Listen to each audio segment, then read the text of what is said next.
Boa noite a todos, sejam muito bem-vindos. Como se diz em hebraico, Bruchim Habaim, sejam bem-vindos. Muito bem. Hoje nós temos mais um grupo familiar e hoje eu vou falar com vocês um tema realmente fascinante. Eu vou pedir para que você preste bastante atenção, que isso poderá mudar a sua forma de enxergar, de ver a vida. Vou repetir. Isso poderá realmente mudar a sua forma de ver a vida como você vive, como eu vivo, tá bom? Preste atenção, acho que vale a pena, tá bom? Vamos começar. O tema é o seguinte: em que mundo você vive? Quando eu falo você, estou me incluindo eu, que mundo eu vivo, mas como o tema a gente colocou assim, em que mundo vivemos? Em que mundo você vive? Então você já começa a pensar sobre isso, né? Dentro desse tema mesmo, coloquei aqui algumas poucas perguntas só para você começar a pensar no assunto. Então, reflita comigo e pergunte para você mesmo: quem é você? Faz de conta que você se pergunta: quem sou eu? O que é tudo isso? O que está acontecendo aqui? Eu estou aqui por quê? Para que tudo isso? O que vai acontecer? Esse mundo, esse é o mundo que eu vivo, como é que é esse mundo? De onde que eu estou vindo? Vocês devem ter ouvido falar essas perguntas, só que talvez você nunca procurou responder. Hoje nós vamos tentar responder isso juntos, tá? Muito bom. A primeira coisa, queria colocar para vocês um versículo que eu já fiz uma vez um estudo a respeito exatamente desse versículo, dessa paraxá em hebraico. Essa paraxá está em Deuteronômio 11:26, que diz o seguinte: Re'e Anochi noten lifnechem hayom beracha uklala. Re'e quer dizer vejam, realmente re'e, o verbo re'e no hebraico é re'e, ver, né? Deus, meu Deus, está dando a vocês, na frente de vocês, está colocando na frente de vocês, hoje, brachá, bênção e maldição, ou maldição. Esse é exatamente o texto. Vamos ver agora no português. No português, acho que o tradutor, quem escreveu esse tema, quem escreveu essa Bíblia em português, ele não entendeu muito bem esse negócio de veja. Eu falei exatamente sobre isso no estudo que eu fiz. Aqui ele colocou como eis que. Na verdade, não é eis que, é veja. Eu deixei para vocês claro que esse veja está bem claro para aquele que estuda um pouquinho mais o assunto, de que veja não são esses olhos físicos. Veja a bênção e a maldição com os olhos espirituais. Como vocês já me viram falar muitas vezes, nós somos constituídos de corpo, alma e espírito, né? Então, a gente tem esses olhos físicos que enxergam. Aqui você enxerga aquilo que está até essa parede, depois da parede para lá você não enxerga, mas com os olhos espirituais dá para você enxergar tudo, não tem limite. Mas não vamos, esse não é o assunto de hoje, vamos continuar. E aqui está escrito aqui: eis que hoje eu ponho na frente de vocês, diante de vós, a bênção e a maldição. A bênção quando? Quando você cumprir os mandamentos, e a maldição se você não cumprir os mandamentos, certo? Muito bem. Eu trouxe para vocês também alguma coisa chamada livre-arbítrio, todos nós sabemos, né? Em Deuteronômio 30:19, eu vou ler para vocês: os céus e a terra tomam hoje por testemunha contra vós, de que te tenho proposto a vida e a morte, a bênção e a maldição. Ele está falando para nós, seres humanos. Escolha, pois, a vida. Ou seja, a opção de nós seguirmos um caminho ou outro está na nossa mão. Ele nos deu o livre-arbítrio. Escolha a vida para que vivas. Então, a opção da gente viver está na nossa mão. Tá? Isso está em Deuteronômio 30:19. Vamos continuar. Agora eu vou começar a colocar mais algumas indagações para vocês. Vocês já entenderam, né? Mais ou menos o tema que nós vamos abordar hoje, ele faz a gente entender o seguinte, que a gente tem que começar a ver o mundo com os olhos um pouquinho mais espirituais, cada vez mais espirituais. Porque se você olhar só com esses olhos, você vai ficar muito limitado à parte física. E essa parte física representa o mínimo que é possível nessa percepção toda. Vocês já ouviram falar de Cabala? Essa parte de visão que a gente tem humana, ela representa 1%, e os 99% eles ficam espalhados no sentido espiritual. Tá? Muito bem. Então, vamos ver. Imagine que duas pessoas olham pela mesma janela, certo? Você vai ver que ele enxerga o céu. Enxerga o céu com esses olhos. E o outro enxerga o quê? A lama. Então, depende muito daquilo que você vai querer ver com esses olhos até físicos. Imagine com os olhos espirituais. Mas quando você olha pela mesma janela, você pode ver tanto o céu como você pode ver a lama que tá na rua, né? Se eu perguntar para você, quem é você? Eu sei que muita gente vai poder me responder assim, eu sou João, eu sou Pedro, sou Paulo, sou fulano, né? Outro poderá dizer assim, nossa, eu sou o doutor fulano, né? Eu sou doutor, ele vai colocar título antes. Eu sou doutor fulano. E outro vai dizer assim, eu sou diretor, eu sou dono, eu sou papai, eu sou presidente, ele vai se colocar um cargo, né? E eu agora volto a pergunta para você, e você? Se eu perguntar para você, quem é você? Não precisa responder para mim, responde para você, tá bom? Se eu pegar um copo d'água e perguntar para você o que é isso, muita gente vai responder, muita gente vai responder, é um copo d'água. Mas eu tenho certeza que alguns vão me dizer assim, esse aqui é um tanto de hidrogênio com tanto de oxigênio. E muita gente vai dizer aqui tem duas porções de H2O, né? Que é H2. Então, tem duas porções de hidrogênio com uma porção de oxigênio. Você enxerga com esses olhos isso? Não, não enxerga. Mas se você ampliar sua visão espiritual, você vai enxergar por dentro do que você vai ver. Tá? Se você estiver num campo, o que você vê? Árvores, plantações, ou você também consegue, pelo menos, ver a criação de Deus? Você percebeu como Deus... Nós vamos falar mais sobre isso. Realmente, a criação de Deus é uma coisa fantástica. Né? Nós precisamos aprender a enxergar mais Deus. Nós precisamos enxergar, quando você olhar para a natureza, você enxergar no nosso dia a dia, no seu dia a dia, em tudo, se você...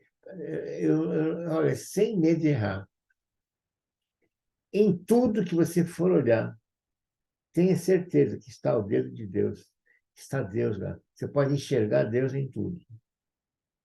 Começa a praticar isso, é uma coisa... Muito bem. Se você está na frente de um doutor, médico, um juiz, sabe aquela toga, chama toga, né?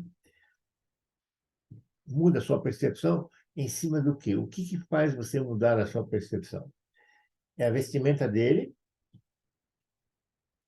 ou o nome dele, no título dele? O que faz mudar a tua como é que chama? Percepção? A fala dele, quando ele fala, porque médico, por exemplo, ele fala de uma forma, deve ser médico, né? A personalidade dele, alguma coisa te faz você mudar a tua percepção com relação a essas pessoas. Pensa naquilo que você te faz mudar a percepção.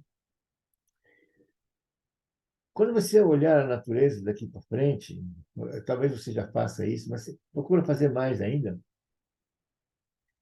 Começa a ver com os olhos espirituais, começa a ver mais. Você vai ver a maestria.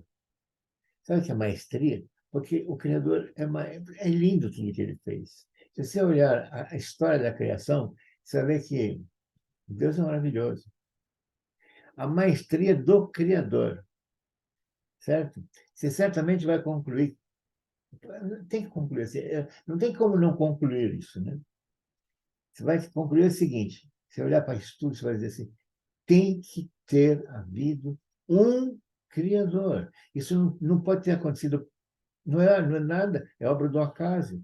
Tem que ter havido um Criador. Comece então a enxergar as coisas com os olhos, enxergue o Criador em tudo aquilo que você vai ver. É fácil? Não, não, não é fácil, não. Eu nunca falei que é fácil e ainda vou insistir agora. E é difícil. No começo é mais difícil ainda. Mas, sabe, tudo é uma questão de praticar, de treinar. Aliás, pensa um pouquinho, não sei qual é a tua posição social, o que você tem feito, mas tudo aquilo que você conseguiu na vida, tudo, estudo, cargo, comprar uma casa, qualquer coisa que você fez, foi sempre com esforço, sabe? Isso se chama treino. Você treinou para conseguir tudo, certo? Procure ver em tudo, portanto, tudo, tudo.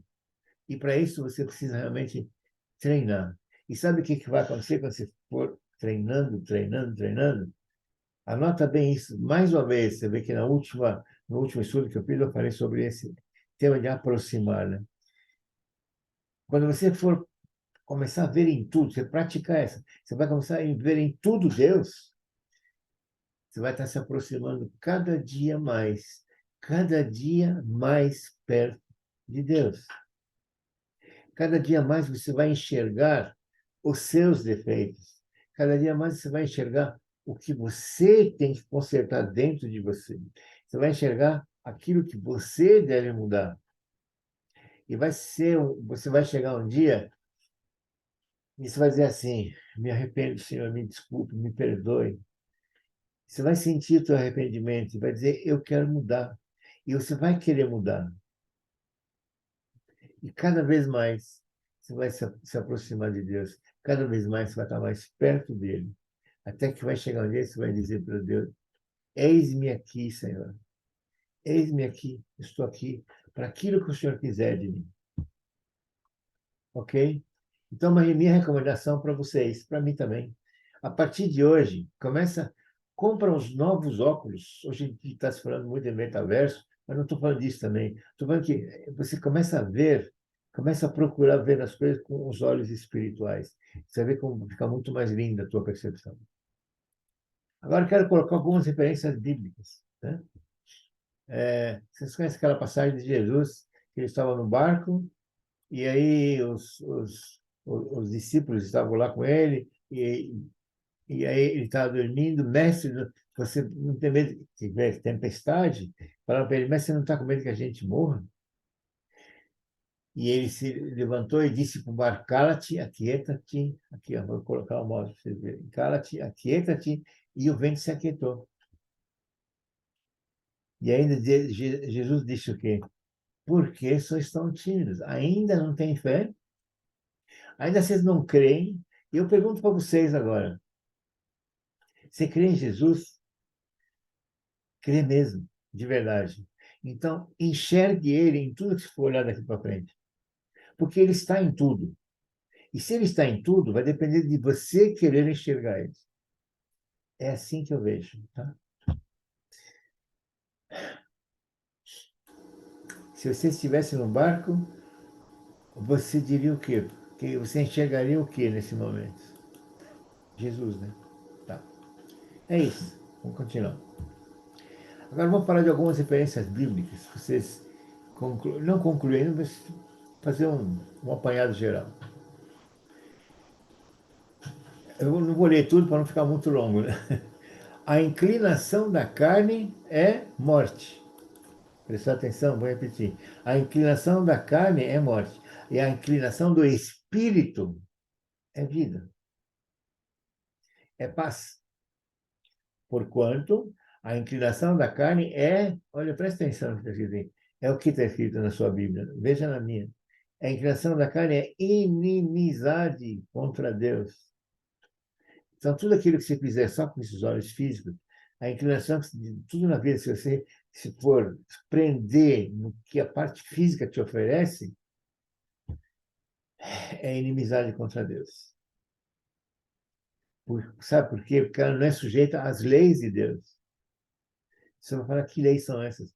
Você se lembra? Claro que você deve lembrar. O meu reino é desse mundo. Jesus falou o quê? Nós vamos ver mais adiante. Os que estão na carne não podem agradar a Deus. Então, que mundo que você vive? Se você vive nesse mundo físico, saiba que os que estão na carne não podem agradar a Deus. Continuando. Vós, porém, não estáis na carne, mas aonde estão? No Espírito. Vou pôr o mouse aqui. No Espírito. Olha a recomendação. Esteja mais no Espírito. Se é que o Espírito de Deus habita em vocês. Você sabe que nós somos o habitat, nós somos o templo do Espírito Santo. Aqui, ele habita em cada um de nós, em você também. Espero que sim. Ele habita em você, no teu coração, no meu coração. Então, vocês não estão na carne, vocês estão no Espírito. Se alguém não tem o Espírito de Cristo, então não é dele. Está claro aqui também? Se alguém não tem o Espírito de Cristo, também não é dele.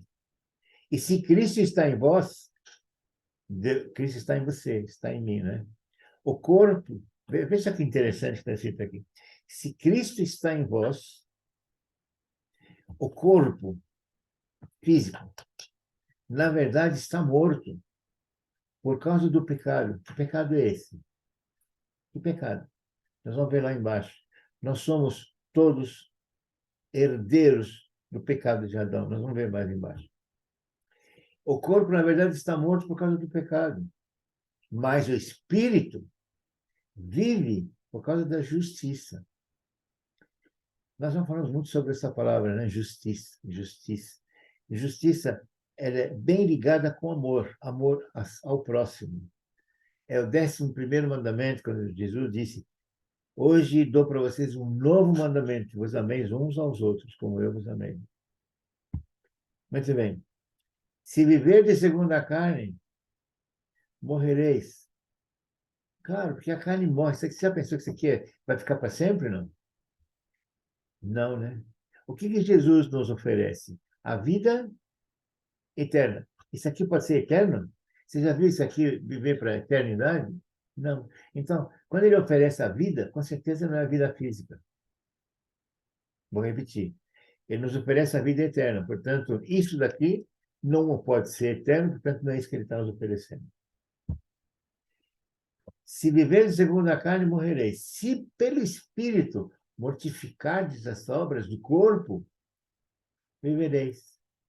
Porque todos os que são guiados pelo Espírito de Deus, esses são os filhos de Deus. Depois você lê de novo, acho que vai valer a pena. Vamos resumir um pouco nossa história, então. Até agora nós vimos o seguinte, não vimos, mas vou deixar claro agora. Nós herdamos o pecado de Adão, certo? Nós somos todos descendentes de Adão, certo? Nós somos uma ramificação de Adão. Nós estamos aqui para cumprir a pena. Que pena? A morte. A alternativa única que Deus, pela sua misericórdia, nos concedeu. Vocês vão ver isso mais adiante. Aceitar Jesus. Ele mandou seu único filho, por amor a nós, para que aquele que o aceitar e o reconhecer como Salvador, está salvo. Porque ele vai pagar os nossos pecados. Qual é o pecado? De Adão. Qual é a pena? A morte. Romanos deixa claro, porque o salário do pecado é a morte, mas o dom gratuito de Deus, a vida eterna, por Cristo Jesus, nosso Senhor. Agora, vamos fazer a história desde o tempo do paraíso. Adão. Já imaginou como é que vivia Adão lá no paraíso? Que maravilha, que vida maravilhosa que ele tinha. Tinha Deus lá dele, podia falar com Deus o dia inteiro. Nossa, tinha tudo, né? Deus colocou tudo que tem de bom e de melhor. Mas ele precisava dar para o homem, para o Adão, alguma coisa muito importante. Ele precisava dar para ele uma coisa chamada livre-arbítrio. Repita, livre-arbítrio. Ele falou para Adão, você pode pegar tudo que tem aqui. Todas as árvores aqui são tuas. Você, por favor, não pode pegar nessa aqui. Porque o dia que você pegar essa, você vai morrer. Livre-arbítrio. Livre-arbítrio começou no Adão e Eva. O Senhor fez brotar da terra toda árvore agradável à vista e boa para a comida. E a árvore da vida no meio de... Árvore da vida. O que é a árvore da vida? É a vida eterna. É o que Jesus veio nos oferecer aqui. Vocês vão ver isso melhor. A árvore da vida e a árvore da ciência do bem e do mal. Lá não tinha bem e mal. Se eles comessem dessa árvore do bem e mal, eles estariam praticamente entrando nesse mundo físico, nesse mundo de Satanás, do diabo. Continuando. Gênesis. E ordenou o Senhor Deus ao homem, de toda árvore vocês podem comer livremente, mas da árvore da ciência do bem e do mal você não vai comer, porque senão certamente morrerá. Pecado de Adão, acessar a árvore do bem e do mal, por isso ele foi expulso e proibido de acessar a árvore da vida. Ele foi proibido e por isso não pôde acessar a árvore da vida, que ele tinha direito a ela quando ele estava lá. Como aconteceu isso? Você sabe que a árvore proibida foi a árvore do bem e do mal, não a árvore da vida. A árvore da vida foi proibida assim que Deus expulsou, assim que eles fizeram o pecado de Deus, condenou Adão e Eva, ele colocou querubins e uma espada inflamada para proteger, para que ninguém chegasse perto. Quem? Ninguém. Para que Adão e Eva não chegassem ali. Onde é que está isso? Está em Gênesis capítulo 3, 24. E havendo lançado fora o homem, pôs querubins ao oriente do jardim do Éden e uma espada flamejante que andava ao redor, para guardar o caminho da árvore da vida. Para guardar o caminho da árvore da vida. Quando aconteceu isso? Depois de lançado fora o homem. Certo? Mas olha, por misericórdia só de Deus. Assim que tudo isso aconteceu, Deus, por sua misericórdia, ele criou um plano de redenção imediata. A partir daquele momento, Deus já fez um plano para nos salvar. Onde está isso? Depois você lê com calma, Gênesis 3,15. E o Senhor disse à serpente: porém, inimizade entre ti e a mulher, entre a tua semente e a sua semente. Essa te ferirá a cabeça e tu lhe ferirá a perna. Esta te Quem é esta? Jesus. A semente da mulher, quem é? É Jesus. Quem é a mulher? Maria. Então, tudo isso aqui foi um plano que, imediatamente, quando Deus começou a ver que Deus não ia voltar atrás na sua sentença, mas ele já teve um plano. Tá?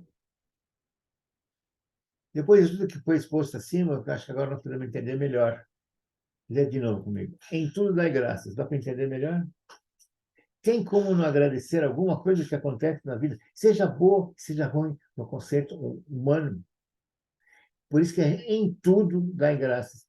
Porque Deus está em tudo. E essa é a vontade de Jesus Cristo para nós. Falou Jesus: eu sou a luz do mundo. Quem me segue não andará em trevas. Trevas, se você começar a ler o Gênesis, você vai ver que as trevas estavam na face da terra. Quando Deus falou e disse, e haja luz, e houve luz. Em João está dizendo, no princípio era o verbo, né? E o verbo estava com Deus e o verbo era Deus. Todas as coisas foram criadas por ele, estão falando de Jesus, porque Deus é Jesus. Nele estava a vida, e a vida era a luz. Né? Jesus é a luz que Deus colocou logo na criação. E o que são trevas? É a ausência da luz.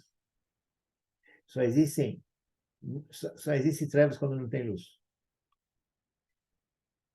Muito bem, vamos ver esse capítulo aí também. O amor ao dinheiro é a raiz de toda espécie de males. É o dinheiro que é toda espécie de males? É ruim? Não, não é o dinheiro, não. É o amor ao dinheiro. Quando você se prende àquilo, você pode ter o dinheiro que for, mas usa ele para ajudar os outros.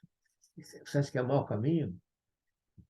É amor ao dinheiro que vai ser a raiz de todas as espécies de males. Milita a boa milícia da fé. Toma posse da vida eterna. Está escrito aqui também. Ninguém pode servir a dois senhores. Não podeis servir a Deus e ao dinheiro. Não tem como.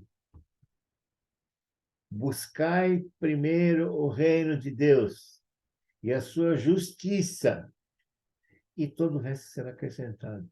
O meu reino da onde? Não é desse mundo. Quando ele fala não é desse mundo, ele está se referindo a que mundo? Ao mundo físico. Ele reina em outro mundo. Jesus é o autor da vida. Ele venceu até a morte. Em Atos diz o seguinte: e matasse o autor da vida, a qual Deus ressuscitou dentre os mortos. Eu quero só lembrar você o seguinte: a gente falou muito de justiça. A promessa da vida eterna de Jesus já é um bom motivo para a gente fazer o bem. Vou repetir. Que te sirva isso de exemplo para o resto da tua vida, a partir de hoje.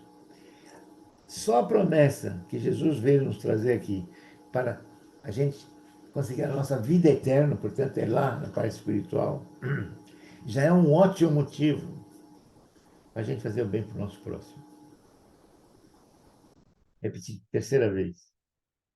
A promessa de vida eterna é um ótimo motivo para a gente fazer o bem. Tá bom? Você não podia deixar de falar sobre isso, né? Deus amou o mundo de tal maneira que deu seu único filho, para que todo aquele crê não pereça e tenha vida eterna. Porque se perecer é só físico, né? Porque o perecer é aqui, tem a vida eterna. Vocês lembram daquela passagem, né? Chegou um período da lei e falou para Jesus: Mestre, o que eu preciso fazer para herdar a vida eterna? Ele falou: o que está escrito na lei? Ele respondeu: amar o Senhor teu Deus de todo o coração, de todo o tarará, e ame seu próximo como a ti mesmo. E Jesus disse para ele: você respondeu muito certo. Faça isso e você viverá. Ame a seu próximo como a si mesmo. Agora dá para entender isso, né? Quem ouve a minha palavra e crê naquele que me enviou, tem a vida eterna e não será condenado. Mas já passou da morte para a vida. Eu afirmo que está chegando a hora. Eu não sei qual é a hora. Isso vou deixar por tua conta. Que já chegou, de acordo com o que está escrito aqui, em que os mortos ouvirão a voz do Filho de Deus e aqueles que ouvirem viverão. Continuando. Mas a hora vem em que os verdadeiros adoradores adorarão o Pai em. Como é que está escrito aqui, gente? Espírito. Adorarão o Pai em espírito. Não esqueça disso. Porque o Pai procura é esses que o adorem. Que Deus é espírito. E importa os que o adoram em espírito e em verdade. Agora posso te perguntar quem sou eu? Eu sou espírito, que tem uma alma e que habita num corpo. E só tem que colocar isso aqui para vocês também para dar um. Desculpa se demorou um pouquinho mais, mas vamos tentar. Aquele que não nascer de novo não pode ver o reino de Deus. Você sabe dessa história de Nicodemos. E Nicodemos pergunta para ele: mas como é que pode um ser humano que morreu entrar o espírito de novo? Tá? E Jesus deixa claro: na verdade, te digo que aquele que não nascer da água e do espírito não pode entrar no reino de Deus. Espírito, não é da carne. Porque o que é nascido da carne é carne. E o que é nascido do espírito é espírito. Por isso tem que nascer de novo. Então, rapidamente, só queria colocar alguma coisa científica aqui do nosso meio. Jung deixou, quais aquelas 4 famosas perguntas que Jung deixou? Ele falou que ele estava estudando medo, ele falou que o motivo principal do medo é a ausência de conhecimento. O conhecimento de 4 coisas que o homem não consegue responder. Primeiro, quem sou, onde eu estou, de onde eu vim e para onde eu vou, se é que vou. O ser humano não respondeu isso até hoje. Quer tentar responder? Vou deixar você responder sozinho. Mas agora dá para responder as 4 perguntas, não é isso? Quem é você? E onde você está? Você vai aqui para ser salvo. De onde você veio? Já sabe, né? De onde? Para onde você vai? Se é que vou, porque você vai, se você aceitar Jesus. Então, esse é o caminho. Jesus deve voltar logo, vocês não acham? Você crê? Você realmente crê? Você está pronto para ele voltar? Em nome de Jesus, era isso que eu tinha que falar com vocês. Que Deus abençoe a casa de vocês. Em nome de Jesus, e Barechecha, Adonai Vishmerecha, Yael Adonai Panavelecha Vichuneika, Issa Adonai Panavelecha, Besim Lecha Shalom, Shalom Bracha, em nome do Senhor Jesus. Amém e amém. Obrigado, Senhor. Obrigado, Senhor, por essa palavra maravilhosa. Espero ter atendido a sua expectativa. Muita coisa nova que eu aprendi que o Senhor me ensinou. Obrigado, Senhor, por tudo. Obrigado, por quando do pastor João, da pastora Suzy. A recuperação total do pastor João, em nome do Senhor Jesus, em nome, ele vai ficar bem, eu declaro isso. Obrigado, Tom, quando do pastor Sidney, da pastora Rosângela, enfim, do pastor Nelson, da pastora Fátima, e de todos os nossos pastores, presbíteros, líderes. Obrigado, Senhor. Deus abençoe a cada um de vocês. Um feliz ano novo a todo mundo. Em nome de Jesus. Amém.